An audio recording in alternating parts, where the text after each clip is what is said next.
நீதிமொழிகள் 16ஆம் அதிகாரம் முற்பகுதியிலிருந்து சில முத்துகள். ராகம் சத்திய பூஷணி. கடவுளுக்கு உனது செயல் உகந்து இருந்திடின், நண்பனாகி உனது எதிரி வாழ்த்து கூறுவான். தீய வழியில் வந்த பெரும் தொகையை காட்டிலும் நேர்வழியில் ஈட்டும் சிறு தொகையே நல்லது.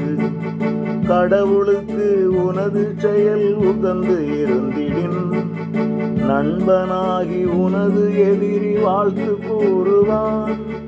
தீய வழியில் வந்த பெரும் தொகையை காட்டிலும் நேர்வழியில் ஈட்டும் சிறு தொகையே நல்லது.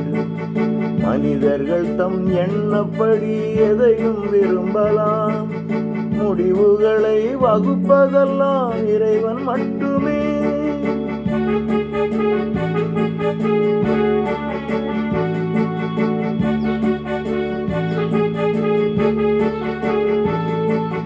மனிதர்களின் வழிகளெல்லாம் சுயவிருப்பில் அமைபவை, இருப்பினும் அவர் கரம் பிடித்து இறைவன் நடத்துவார். அரச தமது தீர்ப்புகளை தவறி வழங்கிடார், நிறைகோலும் எடைக்கல்லும் கடவுள் கரத்திலே. மனிதர்களின் வழிகளெல்லாம் சுயவிருப்பில் அமைபவை, இருப்பினும் அவர் கரம் பிடித்து இறைவன் நடத்துவார். அரசர் தமது தீர்ப்புகளை தவறி வழங்கிடார், நிறைகோலும் எடைக்கல்லும் கடவுள் கரத்திலே.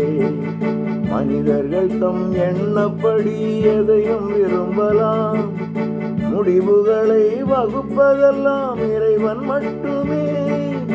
எவருக்கும் அவர் நினைவெல்லாம் நலமென தோன்றும், உள்ளங்களை சீர்தூக்கி இறைவன் பார்க்கிறார்.